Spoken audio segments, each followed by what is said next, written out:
피시기 바랍니다. 수업 내용 이제 피시게 되는데 일단 저를 먼저 소개시켜드리면 민법은 강의를 했었죠. 그죠? 했었고 이제 저는 1차 과목에 개론을 강의합니다. 소응수업이고요. 지금 현재는 이제 메가랜드는 여기랑 두 군데를 강의하고 방문각 체인점하고 해커스를 강의하고 있어요. 그죠? 만나서 반갑고요. 일단 프린트를 봅니다. 프린트 보시면은 시험 출제 경향과 시험 대책이라고 박스가 하나 되어 있죠. 그죠? 그래서 되어 있고 그 다음에 이제 물론 뭐 우리 민법 교수님도 알겠지만은 올해가 31회고 내년이 32회라는 건 알고 계시죠. 그죠? 그래서 30일에 대한 총평을 이제 한번 들어가 보려고 합니다. 총평을 들어가는데, 자, 밑에 이제 그 박스를 보시게 되면 처음 하신 분들은 내용을 잘 모르세요. 그래서 이제 밑에 보시면은 제31회 수험 총평이라는 단어가 있나요? 그 보시면은 30일에는 시험 문제가 지난 30회 시험보다는 다소 쉽게 좀 출제가 됐습니다. 그죠? 그러니까 작년이 좀 많이 어려워서 그래요. 그죠? 어려워서 그러는데, 우리가 이제 보통은 저 과목이 2차 과목이에요? 1차예요? 1차죠. 그죠? 2차 과목에 공법이 있는 거 아시죠? 그죠? 공법 문제하고 간혹 가다가 세법을 물어봐요. 세법. 근데 공법 문제는 학교에서 물어봤는데 이번에 안 나왔고요. 세법의 한 문제 정도가 배정이 됩니다. 그죠? 배정이 돼서 이 세법이라는 자체가 이제 문제가 배정이 되는데 인문서는 다 받으셨나요? 받으셨어요? 그죠? 잠깐 펴보세요. 펴보시면은 세법이라는 자체가 이제 그 어느 정도가 우리 수준에 나오냐면 넘겨보세요. 넘기시면은 페이지로 가시면은 정책 파트로 가겠습니다. 가게 되면은 교재 우리가 페이지로 가시면은 60페이지로 한번 가보세요. 60페이지로 가시면 먼저 찍어드리는데 60페이지로 가시면은 거기에 60페이지에 중간에 조그만 박스가 하나 있을 거예요. 찾으셨습니까? 그래서 조세 구분이라는 단어가 있죠. 그죠? 여기다 별표를 하나 쳐놓으세요. 별표를. 그래서 이제 우리가, 얘네들이 이제 출제 경향이 조세 정책에서 문제가 하나 내다가 밑에 가시면은 취득, 보유, 처분이라는 단어가 있나요? 찾으셨습니까? 그래서 제가 이제 별표를 3개 정도 치라고 하는데 이건 3개 정도 한번 쳐보세요. 3개 정도, 별표 3개. 3개는 거의 시험에 나오는데. 자, 따라해보세요. 국세, 지방세. 자, 입을 여세요. 국세, 지방세. 취득, 보유, 처분한다는 얘기 들어보셨죠? 지금 보고 계십니까? 여기가 거의 시험 문제가 100%가 출제가 돼요. 학교론에서. 그죠? 그래서 우리가 시험 문제가 세법 문제를 물어봅니다. 그죠? 근데 이제, 지금 1차, 2차를 하시는데 만약에 2차까지 공부하시는 분들은 여기는 그게 어려운 부분은 아니에요. 그죠? 근데 학교론에서 내기 때문에 여기 지금 별표 3개 치셨어요? 그래서 여기를 꼭 가져가셔야 됩니다. 그죠? 다시요. 국세, 지방세. 취득, 보유, 처분이라는 단어가 있죠? 그래서 나중에 이제 제가 암기기법도 가르쳐 드리는데 여기는 거의 반드시 문제가 배정이 돼요. 지금 보고 계시죠? 그죠? 그래서 여기 세법 문제가 이제 한 문제 나온다. 이렇게 보시면 되고, 프린트로 다시 갈게요. 그래서 이제 공법하고 세법 문제 중에서 이제 공법이 나올 수가 있고 세법이 나오는데 공법 문제는 이거 뺐어요, 이번에. 세법 문제가 나오고, 그 다음에 거기 제 프린트에 계산 문제라는 단어가 있나요? 계산 문제 찾았죠, 그죠? 계산 문제가 나온다면은 한 9문제 정도가 출제가 돼요. 최근의 경향을 봐서. 근데 계산이 굉장히 쉬울까요? 굉장히 좀 어려울까요? 어렵죠, 그죠? 그래서 이제 우리가 상중하로 나눕니다. 상중하로 나누기 때문에 난이도가 우리가 이제 민법 시간에 평균 60점을 맞으시면 합격한다는 얘기 들으셨죠? 그죠? 그래서 상중하로 본다면, 우리가 얘가 30%, 얘가 40%, 얘가 30%가 출제가 돼요. 총 40문제는 알고 계시죠? 그죠? 그럼 여기가 이제 4, 30이 12문제, 16문제, 12문제가 출제가 되거든요. 근데 상은 쉬운 거예요? 상은 난이도가 어려운 거예요? 어렵죠? 그래서 요번에 이제 상과 하가 굉장히 알려서 나왔었거든요. 그죠? 근데 계산 문제가 상위로 들어가는데 11문제가량 출제가 된 적이 있었어요. 그래서 계산 문제는 포기하시면 안 됩니다. 그죠? 계산 문제를 잡으셔야 돼요. 그죠? 잡으셔서 지금 여러분들이 이 메가랜드의 인문서가 굉장히 잘 돼 있거든요. 그죠? 그래서 출제될 수 있는 부분만 나와 있기 때문에 제가 이따 어디 나온다고 얘기할 텐데 요 계산 문제가 이제 여러분들한테 이제 지금 나올 수 있는 자체가 어디 있냐면 인문서의 맨 앞에로 한번 가보세요. 가면은 컬러로. 인문서 앞에 쫙 펴지면은 첫 페이지 펴보세요. 첫 페이지. 펴시면은 맨 앞에. 첫 페이지, 아주 첫 페이지. 앞에 첫 페이지. 그 표지 다음에. 쫙. 피셨어요? 이게 바로 이제 계산 문제가 나오거든요. 그죠? 그래서 나오는데, 지금 딱 보시자마자 계산 문제를 지금 처음 하시니까 모르시잖아요. 그죠? 그래서 이 공식에 대해서 우리가 20개를 해놓으셨어요. 그죠? 해놓으셨는데, 거의 이 안에서 계산 문제가 출제가 됩니다. 그죠? 근데 계산 문제가, 여러분이 지금 계산 문제를 한다는 자체가 좀 어려운 게, 계산이 굉장히 좀 어렵거든요. 그죠? 근데 이제 우리가 이 계산 문제에서는 한 5에서 한 6문제 정도 맞힌다고 이제 하시면서 들어가시는 게 좋아요. 그죠? 그래서 이제 우리가 기출 문제로 들어가는데, 근데 그렇습니다. 우리가 여러분 이제 계산 문제도 소위 말하면 제가 이 야매라고 하는데, 여러분 이 계산기를 갖고 들어가거든요. 그죠? 갖고 들어가서 지금 메가랜드 그 대표 강사가 저랑 계속적으로 통화하면서 하는데, 이 계산기를 지참하세요. 그죠? 그래서 다음 주서부터 계산기를 꼭 갖고 오시기 바랍니다. 갖고 오세요. 갖고 오셔서 계산기가 지금 이 저자랑 제가 계속 통화하는데 가장 좋은 게 다이소에서 계산기를 사시는 게 좋아요. 다이소 아시죠? 가서 한번 그 친구랑 제가 이제 전화하다 보니까 3,000원짜리가 있을 거예요. 3,000원짜리가 있는데 그 기능이 자 따라해보세요. AC가 아니라 AC는 뭐냐면 0으로 만드는 거예요. 그죠? 그 다음에 자 따라해보세요. GT라는 게 굉장히 중요합니다. 이 GT가 더하는 기능을 하거든요. 그죠? 그래서 자, 따라해보세요. 곱해서 더한다. 입을 여세요. 곱해서 더한다. 이게 기대수익률이거든요. 그죠? 근데 가장 저도 이제 많은 것으로서 계산 문제를 한번 해봤지만 GT를 이용하는 게 빨리 풉니다. 반드시 계산기 지참하세요. 그래서 계산기는 계산을 두려워하지 마세요. 계산 두려워하지 마시고 소위 말해서 제가 항상 얘기하는 게 우리가 여러분들 왜 야매라는 거 들어보셨나? 야매라는 건 편법으로 가는 거예요. 그죠? 그래서 그렇게 해서 제가 그 계산 문제를 편법으로 풀 수 있는 방법을 가르쳐 드릴 거예요. 무슨 얘기인지 아시겠어요? 계산기 꼭 사셔야 됩니다. 근데 이게 지금 문제가 되는 게 공학 계산기는 사지 마세요. 그러니까 다이소에서 3,000원짜리가 AC하고 GT가 되는 거와 는 되는 거. 는 되는 건 다 있겠죠. 그죠? 그래서 이렇게 해서 여기서는 9문제인데 5, 6문제는 맞히셔야지만 합격을 하십니다. 이해 가셨어요? 그래서 계산 문제는, 그래서 제가 지금 굉장히 노력을 하는데, 우리가 이제 강사들끼리 서로 경쟁이 심하다 보니까 계산 방식이 다 틀리긴 해요. 근데 지금 가장 유력하게 GT를 이용하는 게 가장 유력하고 빨리 푸는 방법이에요. 계산 문제는 포기하시면 안 됩니다. 이해하셨죠? 그죠? 왜냐면 계산 문제가 9문제가 출제가 돼요. 그죠? 그래서 계산 문제를 다음 주 정도 계산기 꼭 지침하세요. 다이소 가서 3,000원이면 사요. 그죠? 사서 하시고, 지금 공식을 딱 본다 그래도 눈에 안 들어와요. 딱 보시게 되면은 지금 여기 공식에 나오는 게 거의 계산 문제가 나옵니다. 그죠? 그래서 이렇게 해서 여기 9문제 중에서 5, 6문제를 맞히셔야지만 합격을 하세요. 이해 가셨어요? 자, 그 다음에 총론, 자, 그럼 앞쪽으로 갈게요. 그렇구나. 계산 문제는 9문제 정도 맞춰야 되겠구나. 라고 생각을 하면서, 자, 프린트를 다시 간다면, 9문제 정도는 계산 문제가 무조건 출제가 됩니다. 9문제가. 그래서 나오고, 그 다음에 이제 요번에 조금 갈렸던 게 정책론이 많이 나왔어요. 그죠? 여러분 생각하실 때 우리나라 지금 정책이 좀 안전합니까? 좀 불안전합니까? 불안전하죠. 그래서 정책론의 파트를 많이 낸다라고 저도 예상을 했었거든요. 7문제가 출제가 됐어요. 정책론. 그 다음에 이제 맨 밑에 가시면은 자, 밑에 그 나와 있는 게 지금 여기 그 박스를 보시면은 자, 따라해보세요. 부동산학 총론. 지금 박스를 보고 계십니까? 그 부동산 총론. 그래서 부동산학 총론은 전체적인 파트예요. 그래서 이제 제가 어디든 이제 오늘 입문서로서 찍어드리도록 할 텐데, 부동산 총론 파트는 한 3문제에서 4문제인데, 이거는 하에 들어가요. 하. 그죠? 그래서 우리 상중하에서 우리가 40문제를 맞히게 되면 60점을 넘으면 되잖아요. 그럼 24개 정도 맞히기 때문에 여기에 포커스를 맞춰서 들어가야 돼요. 그죠? 그럼 우리가 이 하 쪽은 그냥입니까? 다 맞아야 됩니까? 맞아야 되고 여기 위주로 가셔서 합격을 하셔야 돼요. 그죠? 상이라는 자체는 쉽습니까? 좀 어렵습니까? 어렵고 계산 문제도 9문제 중에서 풀 수 없는 문제를 내거든요. 그죠? 그러니까 여기를 맞히셔야지만 합격을 하신다는 얘기예요. 아시겠죠? 그죠? 그다음에 이제 강론은 나온다면은 한 29에서 31문제고, 왜 여러분들 감정평가사라고 들어보셨어요? 감정평가사 시험이 쉬울까요? 굉장히 어려울까요? 어떻게 하셨어요? 어려운지.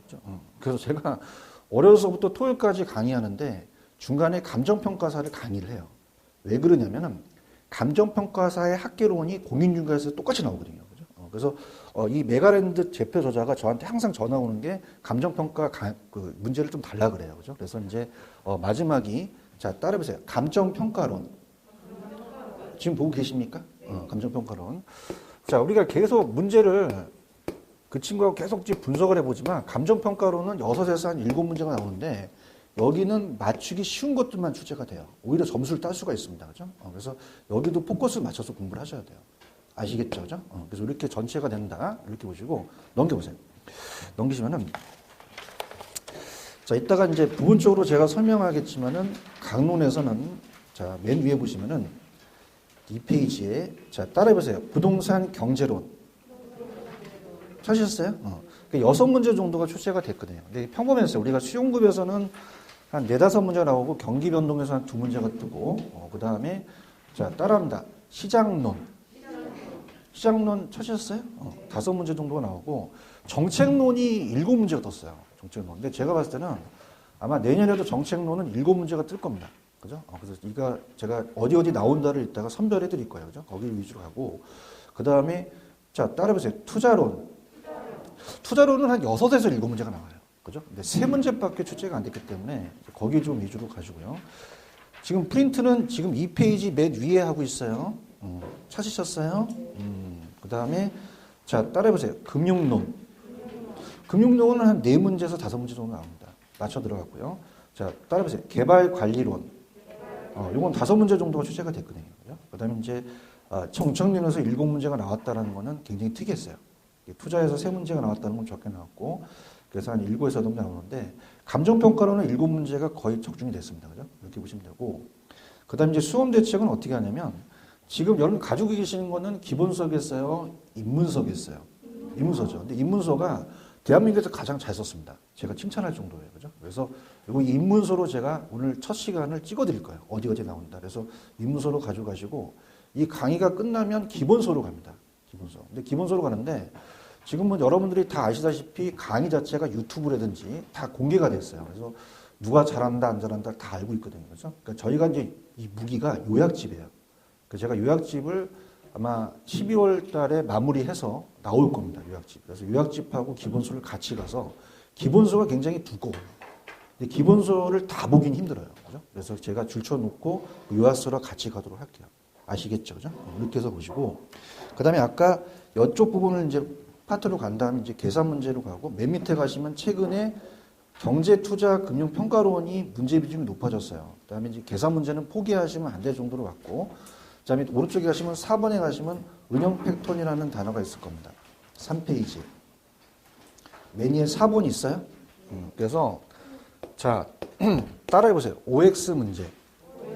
그러니까 이제 문제가 옳은 거를 고르라, 틀린 거를 고르라는데 옳은 게 어려운 문제고 틀린 게 쉬운 문제거든요, 그죠? 그래서 이런 연습을 계속 하셔야 됩니다, 그죠? 그래서 나중에 제가 또 이렇게 틀린 지문을 찾는 그런 것들을 또 선별해드리려고 하고요. 그다음에 이제 암기 노트 같은 거는 제가 이제 나중에 공부를 하기 쉽게 암기 노트를 드릴 거예요, 그죠? 그래서 그렇게 해서 정리하도록 할게요. 아시겠죠? 그러면 자, 그러면 인문서로서 제가 오늘 탁탁 찍어드리도록 할게요, 그죠? 인문서 앞 페이지로 가는데, 자. 일단은 펜을 드셔서 아까 제가 잘 나오는 거는 별표 3개 치라고 말씀드렸죠. 3개는 32회 때 거의 적중됩니다. 그죠? 그다음에 이제 가끔 가다가 나오는 거는 별표 2개 이렇게 친다고 하니까 이제 저 하나 따라오시는데 자, 펜 들어보세요. 펜 들어보시면은 오늘 진도가 나갈 건데 어디가 이제 시험 문제 나오냐면 페이지 11페이지로 갑니다. 11페이지. 그래서 감을 잡으셔야 돼요. 감을. 11페이지로 가시면은 11페이지 피셨어요? 그래서 우리가 보통 시험 문제는 순서대로 나와요. 총론서부터 쭉 나오는데 요번에는 랜덤으로 나와서 개발부터 나왔었거든요. 그죠? 그래서 이제 좀 의아했는데 아마 제가 32회 때 만약에 이제 찍신이다 내가 찍어준다 그러면은 요 순서대로 나와요. 그죠? 그래서 거기 보시면 11페이지에 따라해보세요. 부동산의 개념. 찾으셨나? 여기가 100%입니다. 시험 문제 99%예요. 그죠? 그래서 부동산의 개념이 우리가 나올 가능성이 거의 90%를 넘기 때문에 여기 위주로 가져가셔야 돼요. 별표 3개 치셨어요?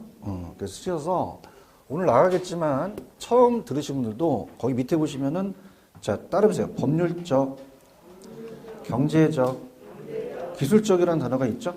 세 가지가 따라해보세요. 법경기. 자, 따라 one more time. 법경기. 이 세 가지가 있죠, 그죠?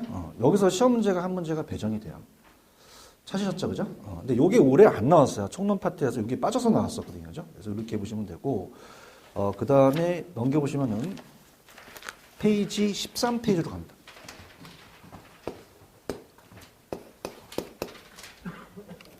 이렇게 한번 훑어드려도 괜찮겠죠? 그래서 여러분들이 32회 때 도대체 어디가 이제 시험에 나온다는 건데, 제가 딱딱 찍어드린다면, 토지의 분류라는 단어가 있나요? 요것도 거의 90% 넘습니다. 토지 분류. 그래서 문제가 만약에 제가 집재원이다 그러면 무조건 토지의 분류를 내요. 그죠? 토지 분류. 그래서 토지의 분류도 우리가 시험 문제가 발표 3개짜리다. 그래서 제가 다 찍어드린 게 3개예요. 3개. 그래서 처음 들으신 분들은 택지라는 얘기 좀 들어보셨죠?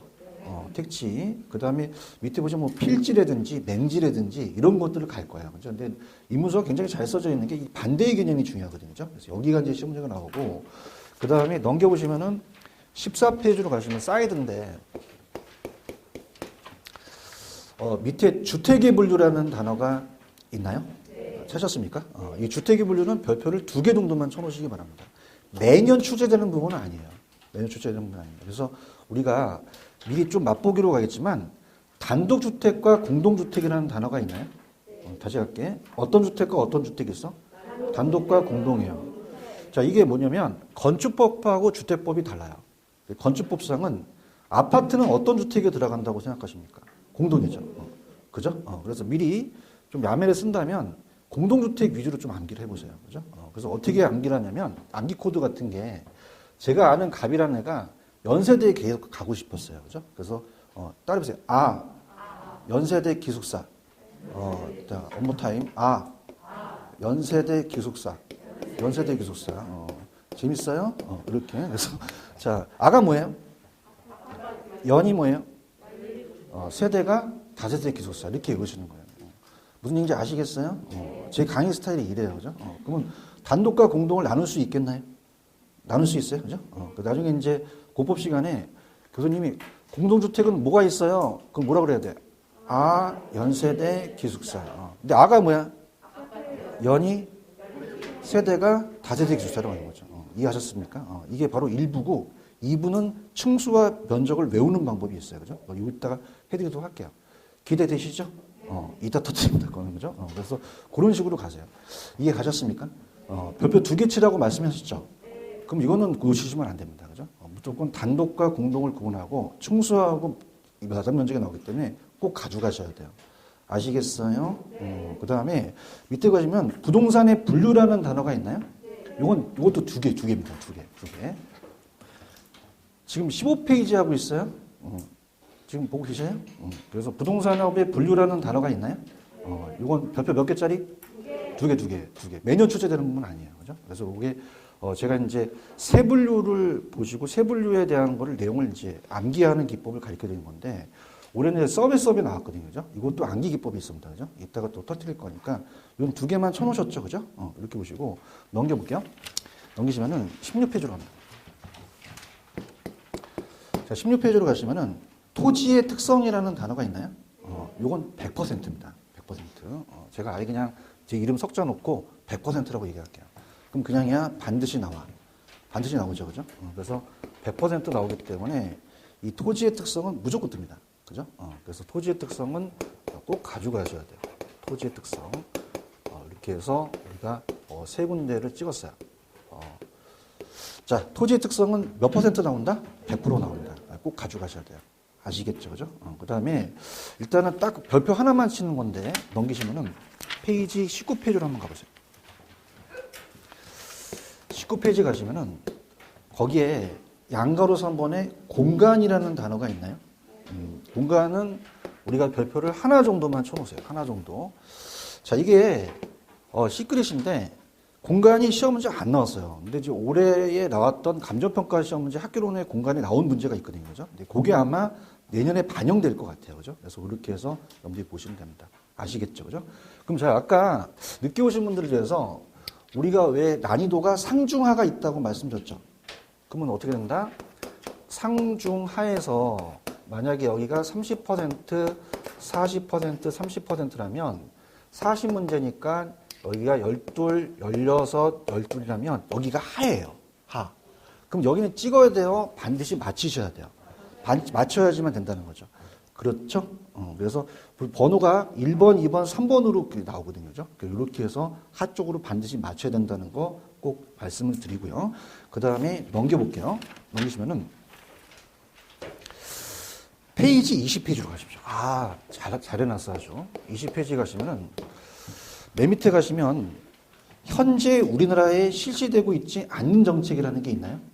찾으셨습니까? 아, 이거 느낌 좋습니다. 이게 99%입니다. 그죠? 아, 웃지 마시고. 그래서 이거 제가, 이 저자가 이제 이종호 선생인데 계속적으로 저한테 감정평가 시험을 달라 그랬어요. 그래서 이게 어떤 게 안 나왔냐면, 따라보세요. 공안지세. 찾으셨습니까? 이 공안지세는 우리나라에 폐지됐거든요. 아예 실시가 되지 않아요. 그 다음에 여러분 조금 세금을 안다면 종합부동산세라는 얘기 들어보셨죠? 종합토지세는 폐지됐거든요. 그죠? 그래서 우리가 보통은 우리 강사들이 알고 있는 것이 3, 4번까지만 알고 있어요. 3, 4번 있어요? 3, 4번? 자, 오늘 갈게. 여기 지금 별표 3개 치셨어요? 그럼 우리가 지금 강사들이 알고 있는 거는 3번하고 4번하고 1번까지만 알고 있다는 거죠. 그죠? 그럼 자, 이렇게 갑니다. 자, 지금 요거는 우리나라에 실시되고 있어요? 실시되고 있지 않아요? 않죠? 그럼 우리나라에 시행되고 있지 않는 정책이에요. 그죠? 그럼 암기기법이, 자, 따라해보세요. 택지 소유 상한제, 토지 초과 이득세. 찾으셨습니까? 이게 가장 유력하고 강사들이 여기까지만 좀 알고 있거든요. 그죠? 근데 이거 시크릿인데, 자, 따라해보세요. 공안지세. 공안지세는 아예 실시되고 있지가 않아요. 그러니까 옛날에 공안지라는 거는 도시 토지의 지가 상승을 노려서 거기에 지자체에서 세금을 냈는데 지금은 시시다, 미시시다. 미시시고. 종합토지세도 폐지됐죠? 찾으셨습니까? 그럼 어떻게 암기하시냐면 제가 이제 어저께 새벽 2시에 만들었는데 지금 시행되고 있어요? 안 되고 있어요? 안 되고 있죠. 그럼 이렇게 암기하세요. 자, 따라해보세요. 폐지된 초소. 자, 따라해보세요. 폐지된 초소. 초소는 뭐냐면 이제 군대 가면 이렇게 보초 쓰는 게 초소예요. 그죠? 자, 따라해보세요. 폐지된 초소. 그럼 폐지된 거는 초소가 폐지됐죠? 같이 갑시다. 그럼 따라서 초소. 초가 뭐예요? 토지 초과 이득세. 소가. 택지 소유 상한제는 폐지됐다는 얘기예요.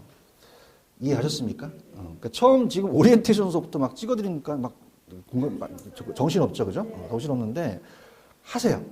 그죠? 이거 100% 시험에 나옵니다. 그죠? 나오는데 만약 이거 나오면 내년에 이제 그 게시판에 올려주셔야 돼요. 그죠? 아시겠습니까? 따라서 폐지된 초소. 초가 뭐예요? 토지 초과 이득세.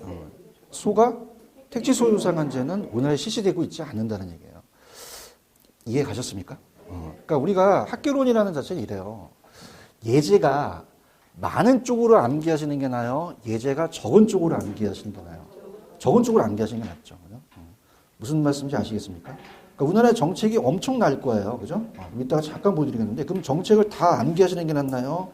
실시되지 않는 걸 보는 게 낫나요? 실시되지 않는 걸 보는 게 낫죠. 그래서 이 초소가 계속적으로 시험에 출제가 되거든요. 하셔야 됩니다. 근데 이제 두 가지가 들어갔어요. 두 가지가 어떤 게 들어갔냐면, 감정평가 시험 문제 올해 6월 13일 뜬 게 나올 거라고 했는데 반영이 안 됐거든요. 그러니까 내년에 나옵니다. 그죠? 자, 지금 보실 때, 공안지세라는 단어가 있나요? 그럼 공안지세도 지금 보시니까 그냥입니까? 공안지세는 미실시입니까? 아예 폐지됐다는 얘기예요. 그죠? 미실시. 그 다음에 종합부동산세라는 얘기는 들어보셨죠? 근데 종합토지세가 있어요? 지금 없어요? 없죠? 종합토지세도 폐지됐다고 되어 있나요? 그럼 자, 어저께 새벽 2시에 만들었는데 좀 안 맞을 수는 있어요. 따라서 폐지된 초소. 그럼 폐지가 없어졌죠? 그럼 폐지가 없어지니까 그냥입니까? 이게 공토로 남습니까? 공토로 남잖아. 연구한 거야. 자, 초소가 폐지됐죠? 아우, 미치겠네. 자, 말도 안 나온다, 야. 초소가 폐지됐죠? 그럼 그냥입니까? 공토로 남습니까? 공토로 남죠, 공토. 아시겠어요? 그럼 공이 뭐죠? 보고 얘기하세요. 공토. 종합토지세죠. 아시겠습니까? 그 다음에 거기 보시면 일본에 TDR이라는 얘기가 있어요. TDR? 그럼 TDR은 우리나라 제도겠어요? 외국 제도겠어요? 어떻게 하셨지? 그러니까 아직 실시간 되지 않아요. 그죠?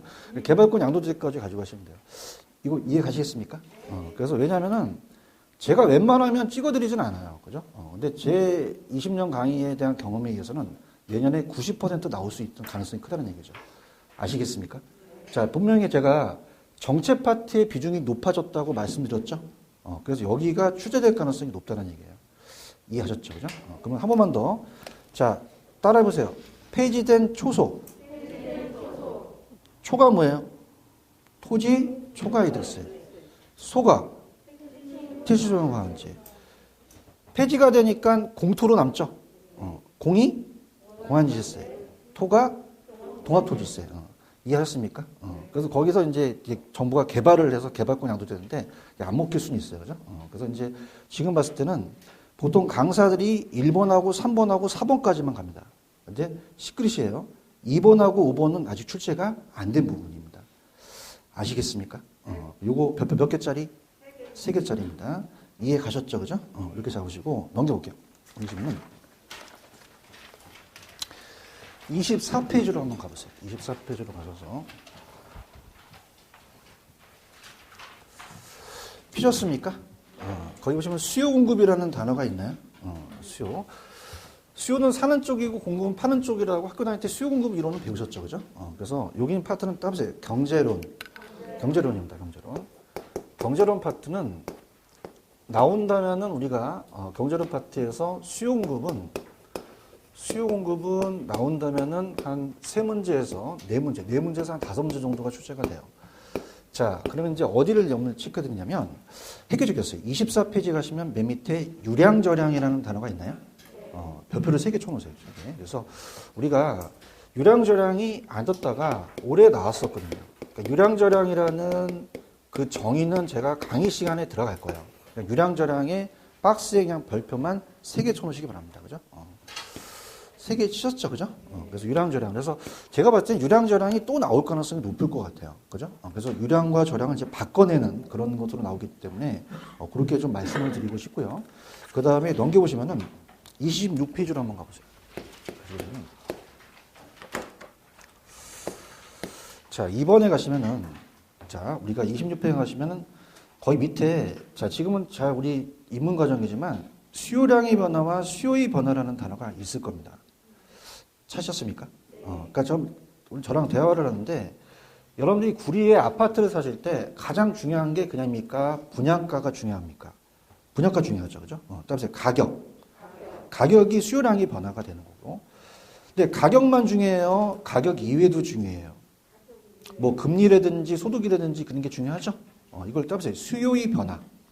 그러니까 가격이냐 가격 이외냐를 갖고 우리가 물어볼 수 있다는 얘기죠. 그죠? 그래서 이렇게 보시는데 일단 그렇게 보시고 오른쪽에도 공급량의 변화와 공급의 변화라는 단어가 있나요? 그럼 내가 건설회사예요. 그럼 나도 그냥입니까? 가격이 중요하죠?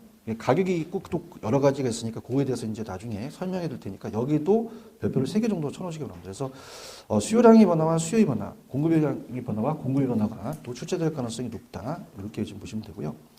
자, 그 다음에 넘겨보세요. 29페이지 가시면은 자, 따라해보세요. 탄력성. 이라는 단어가 있나요? 탄력성. 여기도 이제 거의 100% 출제가 됩니다. 100% 탄력성. 그래서 이제 가격 탄력성이나 소득 탄력성, 그 다음에 교저 탄력성이라는 이제 탄력성이라는 거에서 계산 문제가 나와요. 그죠? 특히 아까 제가 계산 문제가 출제된다고 말씀드렸죠. 그죠? 그래서 가격 탄력성이 있고, 자, 넘겨보세요. 넘기시면은, 자, 따라보세요. 수요의 소득 탄력성. 수요의 교차 탄력성이라는 단어가 있나요? 여기서 이제 문제가, 계산 문제가 한 문제가 배정이 돼요. 그래서 계산 문제가 한 문제 나오니까 나중에 이제 거기에 대해서 말씀을 드리도록 하고요. 그 다음에 넘겨보시면은 32페이지까지 한번 끌어볼게요. 가시게 되면은, 제 4절에 시장의 균형과 균형의 이동이라는 단어가 있나요? 네. 여기도 별표 3개짜리입니다. 자, 시장에서 수요와 공급이 안 만나야 돼요? 만나야 돼요. 만나야지만 균형이 이루겠죠, 그죠? 그래서 거기에 대한 이동하고 거기에 대한 균형점에 대한 이동과 계산 문제가 출제가 되거든요. 그래서 이렇게 이제 문제가 구성돼서